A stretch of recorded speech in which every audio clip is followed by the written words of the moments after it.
So we're here, we've chosen a nice cosy environment at Speaking Code on Jackson's Row in the centre of Manchester.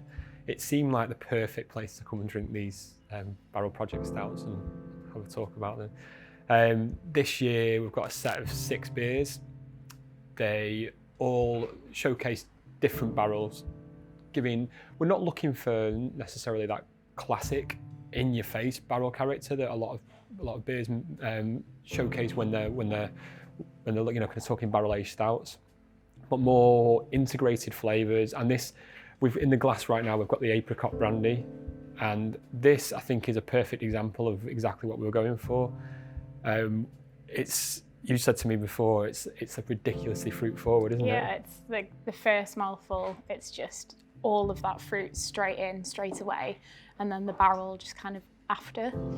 So it doesn't it just flows perfectly, like it's the way it should be, if that makes sense. Yeah.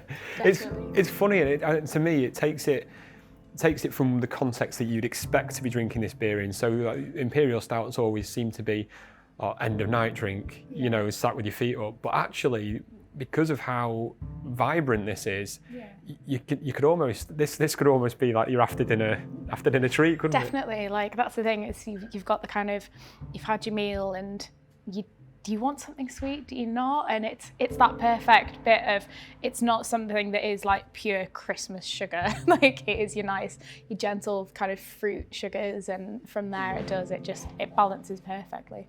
And it's what's interesting is all these beers were made with our kind of decadent, rich, sweet stout base, and you know what you get from that in the fresh beer.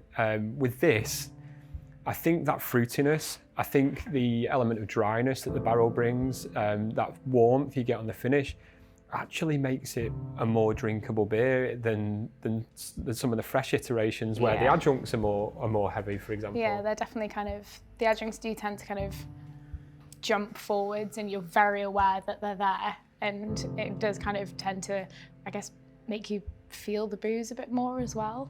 Whereas this, I could happily just easily sip along with this for a while. I'd be very happy with this. Well, the good thing is this year we've done them in 375ml bottles, so you don't even have to share them. Exactly. You can just sit and have one. You can enjoy it all to yourself. It's like, no, this is my Christmas treat. I think what's great about these stouts is having drank through them all at different stages, as I said before, the barrel character isn't in your face. It's not really punchy or aggressive. It's well integrated, it's well rounded, but they all are different beers. And I think we've got 5 beers that showcase different barrels in the sense of single barrel types. And they all have their strengths. And then we've got a blend, which is beer blended up to 6 years in Bourbon, Ardbeg and Cognac barrels, which tells the story of like Cloudwater's journey through Imperial Stouts. That in itself is incredibly special. To be able to have such a perfect base beer as well that is just so versatile with however you're going to age it or whatever you want to add to it, that kind of thing is perfect. Here we've got the blend in the glass now, and I said about the Apricot Brandy, and the same goes for some of the other barrel types, that they're not necessarily an end of night beer.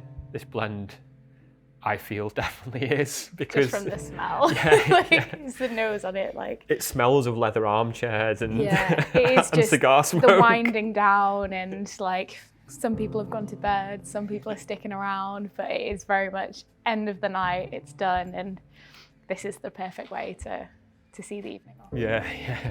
It's such a fascinating beer in that it goes right back to our first ever guile, which is the first Imperial Stout we brewed.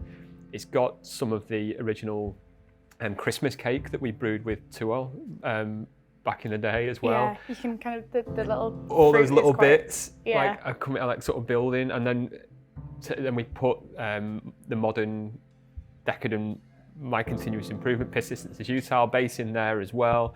And all blended together, it's just this really fascinating mix of flavours. And what do you get from it? I mean, it's incredibly smooth to begin with. You can the Christmas cake flavours as well, like the fruits there, the kind of red Christmassy fruits, I can definitely tell that they're there. They're kind of the first thing that popped out to me in terms of actual flavour. But and like burnt fruit cake as well, where the bits of fruit cake that are at the side of the baking tray, at the side of the tin, you know, like, the bits that you peel crusted off, up, the bits that I love, you know.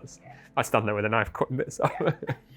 But it's got that kind of caramelized sugar, treacle, fruit cake, and then the smokiness and the kind of sweet oak as well of the bourbon barrel. Yeah. It all comes together really nicely.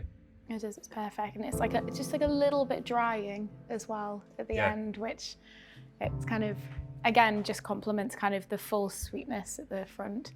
So then, that's the benefit of using the previous beers as well. Is like that the sweetness of our modern base is actually offset by the more sort of drying Imperial Stouts of our past as well. So kind of meeting of worlds in that respect.